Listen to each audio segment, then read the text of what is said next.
Sepuluh jari kematian melolong, karena saat itu Dewi Siluman menusukkan ujung besi yang merah menyala ke pipi kanannya.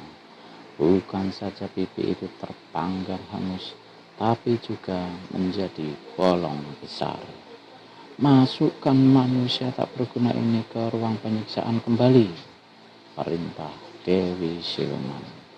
Maka Saringpan kemudian mendorong kerangkeng besi setelah menerima besi merah menyala dari tangan sang dewi. Tinggal sendirian di kamar pada anjungan ketiga itu, Dewi Siluman kembali memikirkan tentang keempat orang anak buahnya. Mungkin sekali mereka telah menjadi korban si pemuda sakti yang sampai saat itu tidak diketahui siapa adanya. Keesokan harinya tiada kabar tentang Kemani, maka Dewi Siluman segera memanggil anak buahnya yang bernama Laruni. Laruni adalah anak buah Dewi Siluman yang paling tinggi ilmunya. 3/4 bagian ilmu silat Dewi Siluman sudah dikuasainya dengan sempurna.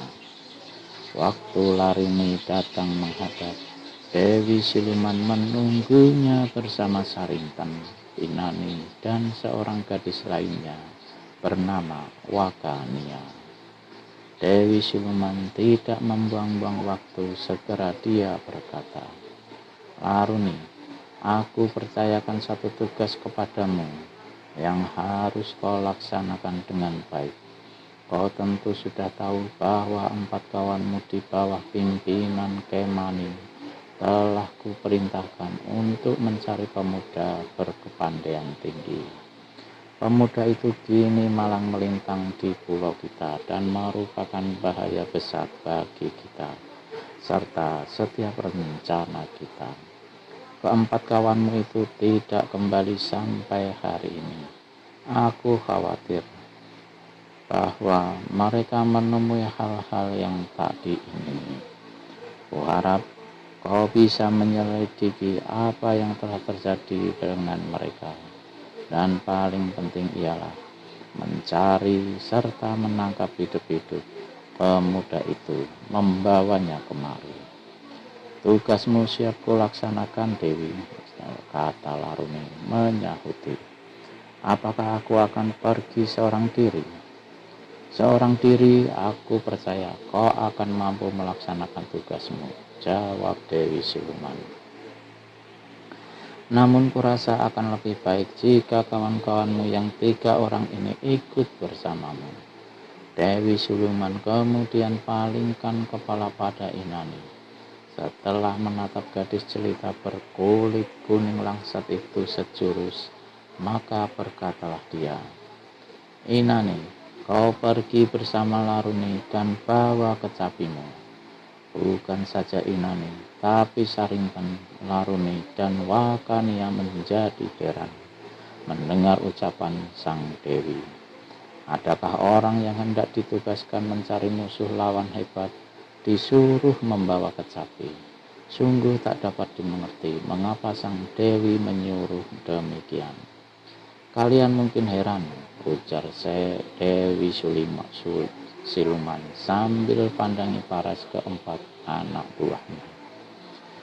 "Tapi justru suara petikan kecapi di rimba belantara yang sunyi, atau di lamping gunung, atau di tepi jurang yang curam akan menarik perhatian setiap telinga manusia yang kebetulan mendengarnya. Dengan kerahkan tenaga dalammu, maka suara kecapi itu akan menggema jauh. Ini akan mengundang datangnya pemuda yang tengah kalian cari, dan kalian akan mudah menangkapnya." Diam-diam keempat orang gadis itu memuji kecerdasan dewi mereka. Setelah mengatur persiapan untuk perjalanan, maka berangkatlah Laruni dan kawan-kawannya. Di kaki sebuah bukit, mereka mengatur rencana dan berpencaran. Laruni ke utara, Saringpan ke selatan, Wakania ke timur, dan Inani ke barat. Wiro Sableng berdiri di depan gua batu, memandang ke arah pedataran liar di bawahnya. Sinar matahari yang baru naik di ufuk timur membuat pemandangan lebih bagus dan indah. Anak sungai yang membujur di sebelah tenggara kelihatan berkilau-kilau disaputi sinar matahari itu. Batu-batu cadas bergemerlap. Wiro menarik nafas dalam, menghirup udara pagi yang segar. Diperhatikannya lengan kanannya, dia gembira sekali.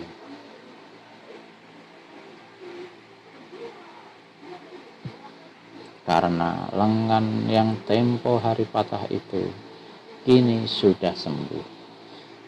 Berarti hari itu adalah hari di mana dia kembali memulai menyelidiki di mana letaknya sarang Dewi Siluman.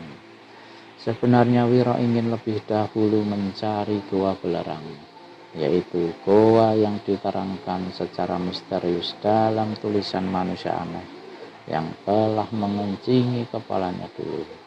Namun karena waktu yang disebutkan dalam tulisan ialah bulan pertama purnama 14 hari, maka dia mesti menunggu kira-kira 4-5 hari lagi. Wiro tak suka menunggu. Untuk menghabiskan waktunya, dia memutuskan mulai menyelidiki tentang Dewi Siluman.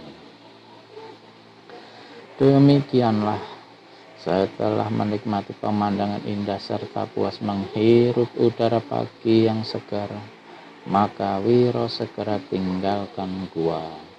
Suara siulannya menggema di keheningan pagi membawakan lagu tak menentu. Membuat takut binatang-binatang kecil, membuat burung-burung terkejut dan menghentikan kicau lalu terbang ketakutan. Di antara suara siulannya yang tak menentu itu, mendadak lapat-lapat Wiro menangkap suara sesuatu di kejauhan. Wiro hentikan langkah serta siulannya. Suara di kejauhan itu adalah suara bunyi-bunyian. Tak dapat dipastikan suara bunyi-bunyian apa. Dipertajamnya telinganya, tapi karena suara bunyi-bunyian itu jauh sekali, tetap saja sukar dikenalinya. Penuh rasa ingin tahu, maka Wiro Sableng kemudian langkahkan kakinya ke arah datangnya suara tersebut. Lewat sepeminuman teh, suara bunyi-bunyian itu tambah jelas, tapi agaknya masih jauh. Maka dari melangkah biasa, Wiro Sableng mulai berlari dengan cepat. Lewat lagi sepeminuman teh, suara bunyi-bunyian itu tambah jelas, tapi sumbernya masih jauh. Rasa aneh menjalari diri Wiro. Jangan-jangan pendengarannya telah menipu dirinya sendiri. Atau mungkin suara bunyi-bunyian itu adalah suara setan atau bangsa dedemit penghuni limba belantara. Kalau tidak, mengapa setelah sedemikian lamanya sumber suara tersebut masih belum berhasil dicapainya? Ketika lewat lagi 1 kali peminum teh, maka barulah Wiro mengenali suara bunyi-bunyian itu. Suara petikan kecapi. Dia tak tahu lagu apa yang dibawakan, tapi suaranya demikian merdu dan menyayat hati. Mungkin itu lagu seorang gadis yang ditinggal kekasih, pikir Wiro. Mendekati sumber bunyian itu, Wiro bertindak hati-hati. Rasa aneh yang menggerayangi tubuhnya menjadi satu peringatan baginya. Jarak antara dia pertama kali mendengar suara itu tadi jauh sekali, berkilo-kilometer. Suara kecapi biasa tak akan mungkin bisa terdengar sampai sedemikian jauhnya. Demikian siapa pulakah yang memetik kecapi itu? Tanpa menimbulkan suara sedikit pun, Wiro menyeruak semak belukar lebat. Dilewatinya segerombolan pohon-pohon yang tumbuh dengan rapat. Kemudian di sebelah depan dilihatnya sinar terang dari matahari yang menyeruak di antara kerapatan pohon-pohon dan semak belukar.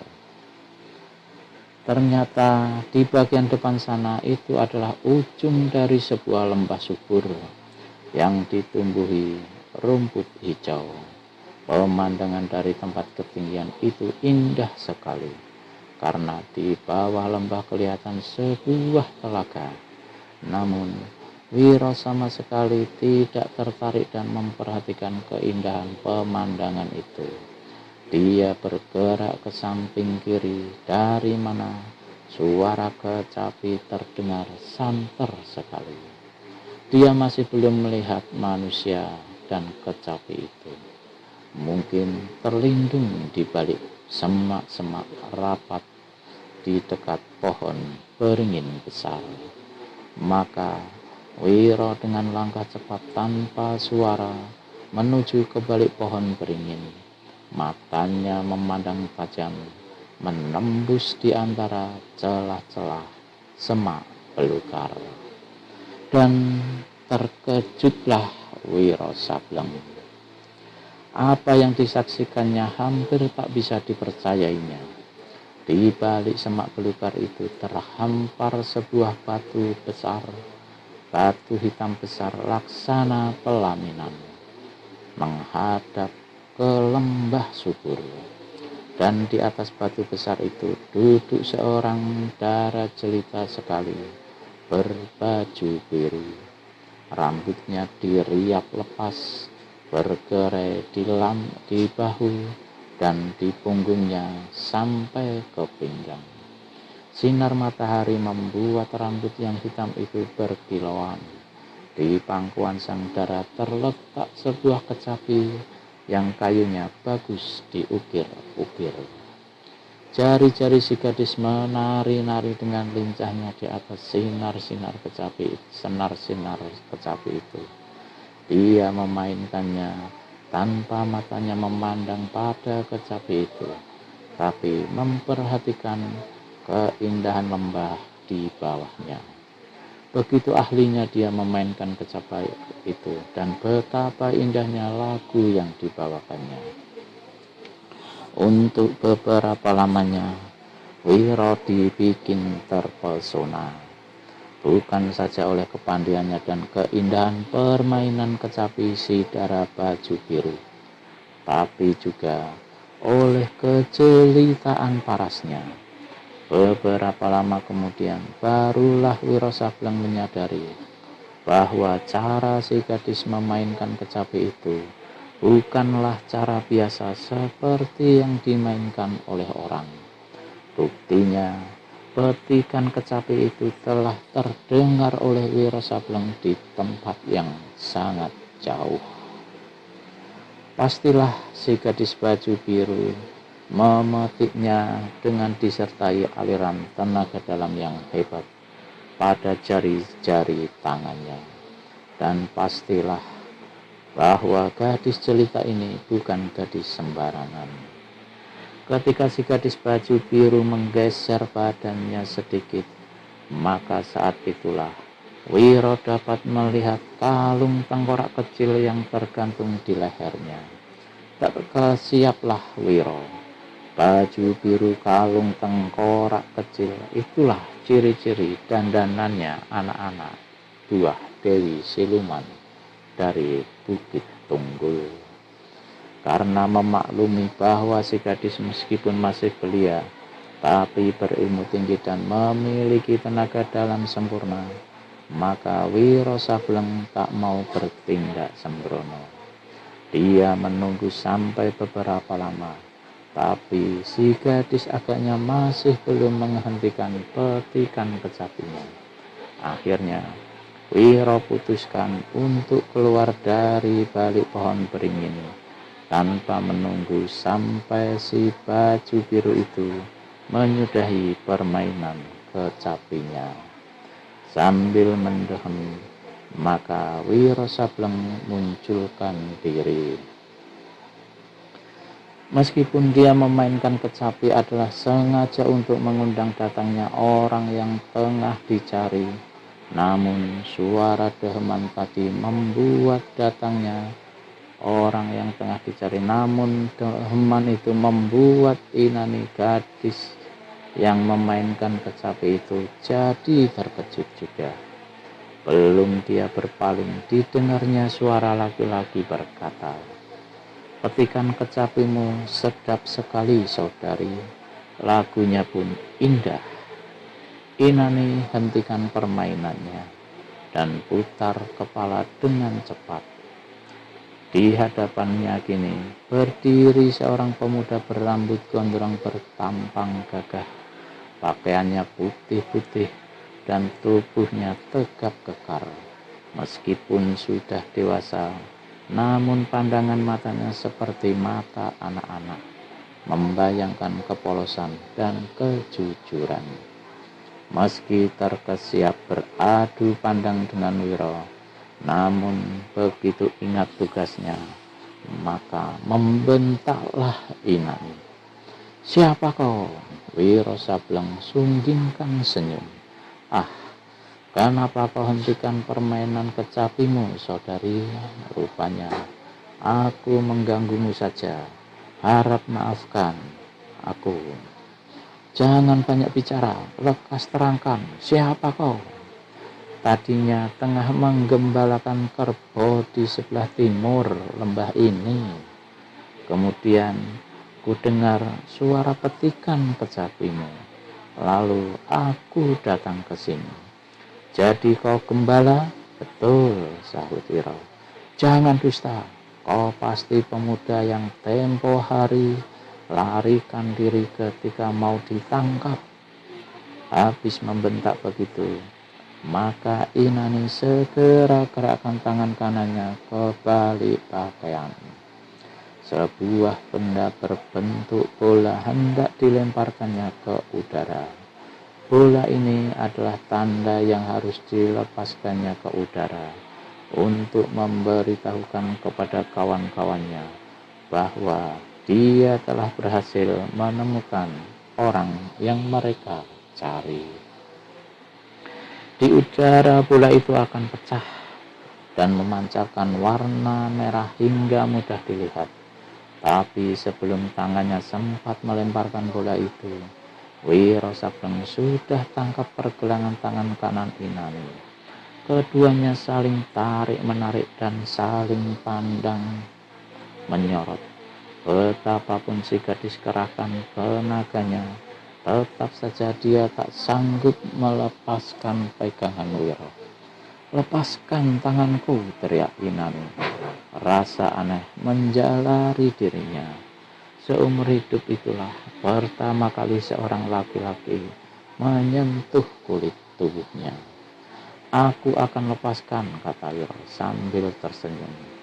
"Tapi benda ini harus kau berikan dulu padaku." "Kurang ajar, lepaskan tanganku," sentak Inani. Wiro gelengkan kepala. "Berikan dulu benda ini, saudari, baru ku lepaskan," katanya. Dengan jengkel, Inani lepaskan bola itu yang segera diambil tangan kiri oleh Wiro Sableng. Kemudian baru dilepaskannya lengan si gadis. Wiro meneliti benda berbentuk bola itu. Tiba-tiba Inani berdiri dan lemparkan kecapinya ke arah si pemuda. Cepat-cepat Wiro Sableng berkelit. Kecapi lewat menderu di atas kepalanya. Ketika benda itu hampir menghantam pohon beringin dan pasti akan hancur, Wiro cepat melompat dan menangkap kecapi itu. Lalu sambil geleng-gelengkan kepala dia berkata, "Saudari, gerakanmu melempar benda ini hebat sekali. Tapi sungguh sayang, kalau kecapi yang bagus ini hancur berantakan. Perlahan-lahan Wiro Sableng letakkan kecapi di kaki pohon beringin. Baru saja itu dilakukannya, maka si gadis sudah menerjang menyerangnya. Kalau tidak lekas, si pemuda menyingkir, pastilah sebuah tendangan akan mendarat di perutnya. Saudari, apa-apaan ini? Tak ada hujan, tak ada angin, tak ada pasal, tak ada lantaran. Kenapa kau menyerang aku? Sebagai jawaban, Inani keluarkan jala sutra biru. Benda ini segera diputar menderu di atas kepalanya. Didahului dengan melengking keras, Inani lancarkan pukulan tangan kiri dan kirimkan satu tendangan angin. Angin serangan ini demikian hebatnya, membuat pakaian dan rambut Wiro sampai berkibaran. Sementara dia mengelakkan dua serangan ini, maka jala biru berkelebat dan menebar ke arah kepalanya. Wiro cepat tundukkan kepala, tapi jala sutra biru terus memapas, hendak melipat pinggangnya. Sekali lagi Wiro mengelak dan sekali lagi pula jala itu menyusup laksana kilat ke arah kedua kakinya. Hebat, seru Wiro memuji seraya melompat dua tombak. Penasaran sekali, Inani kembali memburu dengan gempuran serangan yang lebih hebat. Tapi walau bagaimanapun, Wiro bukanlah lawan yang mudah baginya untuk dirobohkan. Sedang sampai saat itu, Wiro sama sekali mengambil sikap mengelak, tak sekalipun balas menyerang. Kenapa mengelak terus, tak berani menyerang? Bentak Inani penuh penasaran.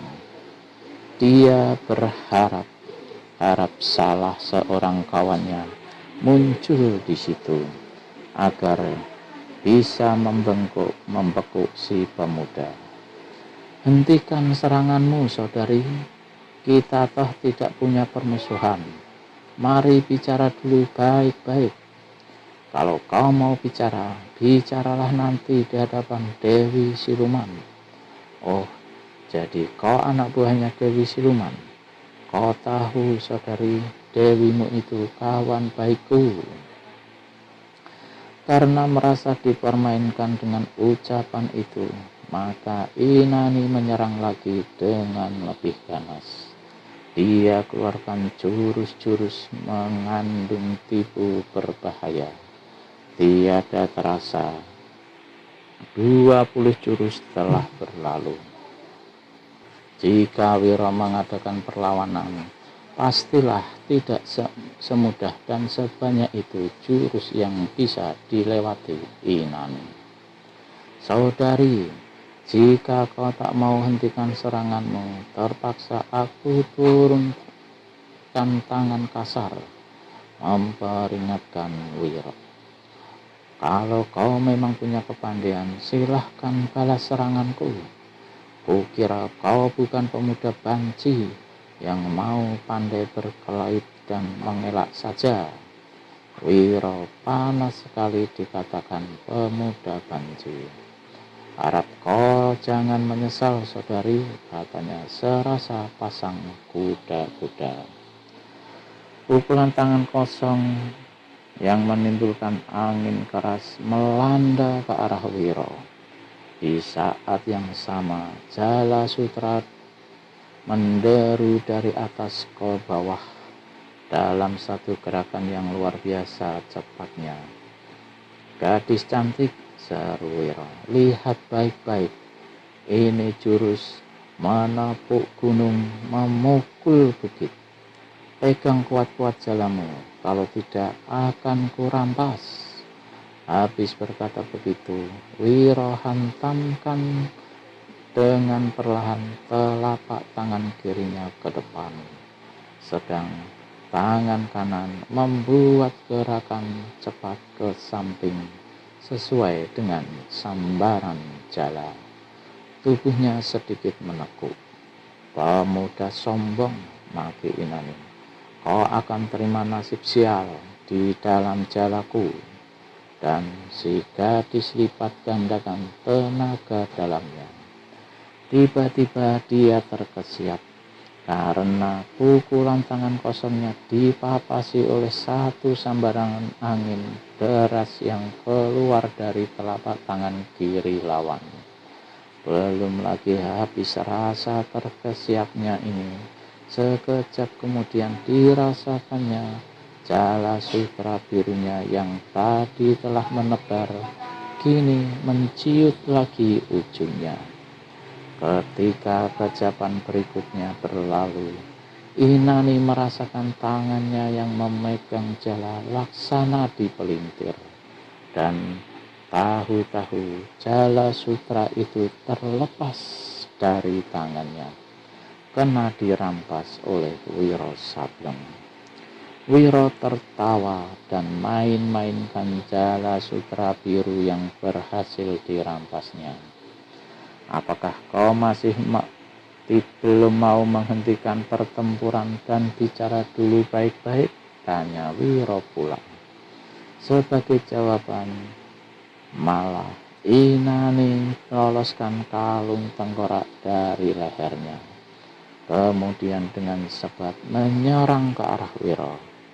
Di antara suara menderu kerasnya sambaran kalung tengkorak, maka terdengarlah suara mendesis dari mata dan hidung tengkorak kecil itu, mengepul asap biru yang tebal, gelap, dan menebarkan bau aneh menusuk hidung.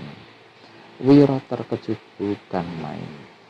Dia masih mempermainkan jala sutra sewaktu asap biru yang sangat pekat itu telah membungkus dirinya. Wiro Sableng segera maklum bahwa asap biru pekat yang membungkus diri dan membuat matanya tak bisa melihat apapun adalah sangat berbahaya dan mengandung obat jahat yang bisa melemahkan tubuh. Dengan cepat Wiro tutup jalan nafas lalu melompat ke samping. Tapi anehnya lompatan itu tidak membuat dia keluar dari kurungan asap. Di sekelilingnya masih gelap gulita. Wiro Sableng pusatkan tenaga dalamnya pada kedua kaki. Dengan membentak nyaring, pemuda ini membuat gerakan yang dinamakan gunung meletus, batu melesat keluar kawah. Gerakan ini membuat tubuhnya mencelat laksana anak panah lepas dari busurnya. Di lain pihak, Inani begitu melihat lawannya terbungkus asap biru, segera pergunakan tangan kiri untuk mengambil segulung benang yang sangat halus, sehalus jaring laba-laba. Sekali menyentakkan mata, gulungan benang yang terbuat dari sutra itu menerobos asap biru gelap laksana seekor ular. Inani gembira sekali sewaktu benang sutranya dirasakannya melibat sasarannya di dalam asap gelap itu. Setelah yakin betul bahwa Wiro Sableng tidak berdaya lagi dilibat benang sakti tersebut, maka Inani semprotkan asap putih dari mulut kalung tengkorak. Sekejapan kemudian, maka sirnalah asap biru gelap dan suasana menjadi terang benderang kini. Dan betapa terkejutnya gadis jelita berbaju biru ini. Yang dilibat oleh benang sutranya bukan tubuh lawannya, melainkan pohon beringin besar yang terletak kira-kira 10 langkah di hadapannya. Inani memandang berkeliling dengan cepat. Di belakangnya, Wiro Sableng tertawa gelak-gelak. Sejak kapan ada manusia yang bermusuhan dengan pohon beringin? Ejek Wiro. Penuh geram, Inani gulung dengan cepat benang sutranya. Dengan kalung tengkorak di tangan, kembali dia menyerang Wiro Sableng. Wiro sendiri menyambut kedatangan si gadis dengan putaran jala biru. Sekali-kali kau mesti merasakan juga bagaimana kalau jala ini melibat dirimu sendiri, ujar Wiro. Inani tidak percaya bahwa si pemuda akan sanggup gunakan jala itu, karena untuk memakainya mempunyai cara tersendiri yang hanya anak-anak buah Dewi Siluman yang mengetahuinya. Karenanya tanpa ada keraguan sedikit pun, Inani sama sekali tidak batalkan serangannya. Kalung tengkorak yang kekuatannya lebih keras dari bola baja itu menyambar ganas, siap untuk menghancurkan kepala lawannya.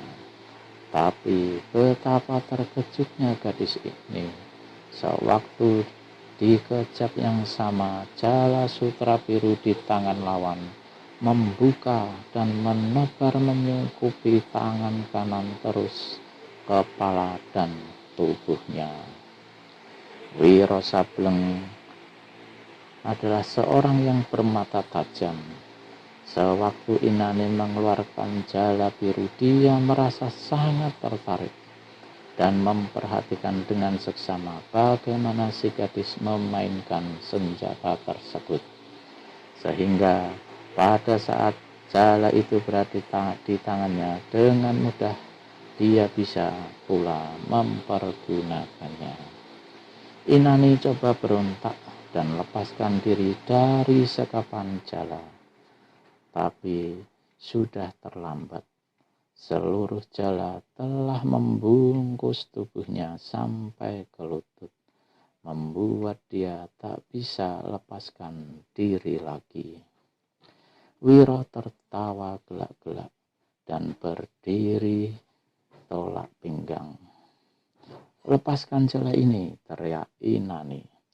Enak betul, sahut Wiro. Kalau kulepaskan, kau pasti akan serang diriku lagi. Dan Wiro lalu melangkah ke hadapan Inani. Kau mau bikin apa? Pergi. Aku cuma mau lihat parasmu. Apa tidak boleh? Pergi, teriak Wiro. Wiro Sableng menyengir. Dia melangkah lagi dan jarak mereka cuma terpisah 2 jengkal saja. Inani dapat merasakan hembusan nafas pemuda itu di parasnya yang jelita. Sepasang mata mereka untuk kesekian kalinya beradu pandang. Pergi, saudari. Kau betul-betul inginkan aku pergi? Baik, tapi biar ku totok dirimu dulu. Wiro lantas totok tubuh Inani, sehingga si gadis kini berdiri mematung. Aku akan pergi dan kau akan sendirian di sini untuk selama-lamanya. Kalau tidak ada binatang liar buas kau yang menggerogoti dirimu, kau akan mati kelaparan di sini. Lalu Wiro balikkan badan, berpura-pura hendak pergi. Apa yang dikatakan Wiro terasa benar dan mengerikan bagi Inani. Ketika dilihatnya pemuda itu berlalu, dia cepat berseru, "Saudara, tunggu dulu." Wiro jual mahal dan terus melangkah. "Saudara, kembalilah," seru Inani lagi. Wiro berpaling. "Ada apa?" Dengan cara jengah dan paras merah, Inani berkata, "Kembalilah dulu, lucu. Tadi kau hendak aku bentak aku agar pergi, sekarang malah menyuruh kembali. Lepaskan jala ini, juga totokanku." "Tidak bisa," jawab Wiro seraya menggeleng. Marahlah Inani. Wiro tertawa sinis. "Kau bisa berteriak memanggil mereka," katanya. Inani buka mulut.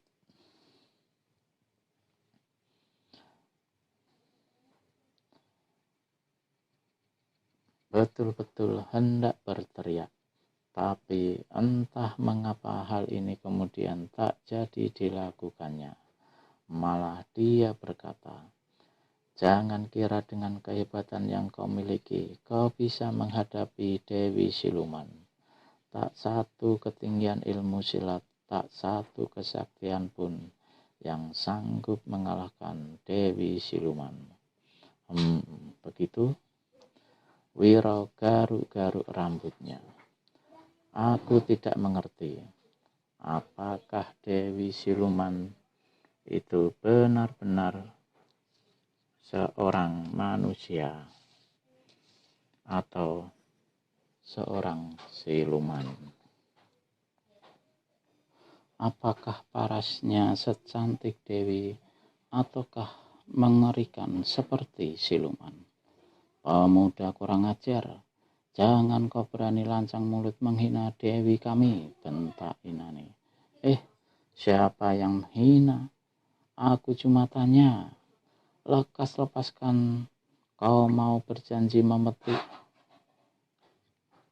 kecapi memainkan sebuah lagu untukku?" Inani memaki-maki dalam hati. Rahang-rahangnya bertonjolan. Wiro Sableng dudukkan dirinya di atas batu besar sambil memandang ke lembah. Di hadapannya Wiro berkata, "Dunia sungguh aneh. Siapa yang akan menyangka kalau gadis-gadis berparas cantik sanggup melakukan kejahatan luar biasa, membunuh manusia-manusia tiada berdosa, bahkan anak-anak dan orang tua renta." Inani memandang tajam-tajam pada Wiro. "Aku tak pernah membunuh manusia, jangan main tuduh sembarangan." Wiro palingkan kepala dan memandang dengan tersenyum pada si gadis.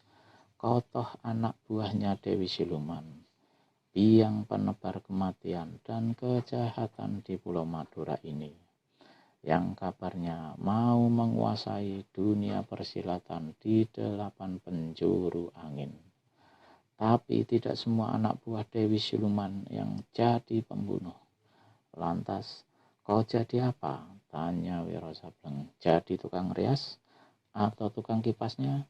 Sudah, tutup mulutmu dan lepaskan jala serta totokanku ini. Bersekutu dengan orang-orang jahat, menjadi anak buah orang jahat, tiada beda dengan berbuat kejahatan itu sendiri. Masa muda yang begini indah, yang cuma sekali saja dalam kehidupan, dipakai untuk mengabdi pada kejahatan. Sungguh sayang, kebahagiaan dunia tiada dapat, dan kelak di akhirat akan menerima siksaan. Aku tak perlu nasihatmu.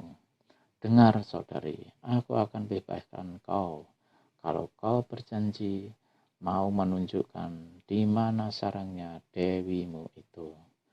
"Kamu paksa pun aku tidak akan beritahu," jawab Inani. "Sekalipun kau sampai ke sana, kau cuma akan mengantar nyawa." Wiro tersenyum. "Kau tak akan bisa hidup dalam cara begini terus-terusan, saudari. Satu hari kebenaran akan datang menumpas. Kebenaran kadangkala tidak memandang bulu. Siapa yang berserikat dengan kejahatan pasti akan ditumpas, termasuk kau. Apakah gunanya hidup begitu rupa? Hidup percuma, mati tiada harga. Padahal dunia ini begini indah, dan semua keindahan itu untuk kita semua. Tergetar hati Inani mendengar ucapan Wiro. Mulutnya terkatup rapat-rapat. Inilah kali pertama dia bertemu dengan seorang pemuda. Dan ini pula pertama kali dia mendengar ucapan demikian rupa. Walau bagaimanapun, Inani adalah seorang perempuan yang berperasaan halus dan lekas tersentuh lubuk hatinya. Namun demikian, kehidupan di tengah-tengah anak buah Dewi Siluman telah sangat meresap dan mempengaruhi dirinya. Sehingga sesaat kemudian kembali gadis ini membentak agar dirinya dilepaskan. Wiro geleng-gelengkan kepala. Sayang, katanya, dibukanya jala yang melibat tubuh gadis ini. Digulungnya jala sutra itu dan diletakkannya di atas bahu si gadis. Kau akan kubebaskan, kau bisa pergi dengan aman. Jangan kira kau kubebaskan karena takut pada dewimu. Aku kasihan padamu. Aku tak minta dikasihani. Kuharap kau masih mau berpikir, ujar Wiro. Kemudian dilepaskannya totokan di tubuh Inani. Di lain hari, kita akan bertemu lagi, saudari. Saat itu, mungkin dalam suasana yang lain. Jangan menyesal jika nanti aku turun tangan jahat terhadapmu. Selagi masih ada kesempatan, tinggalkanlah pulau ini. Kau bisa memulai hidup baru yang jauh lebih baik.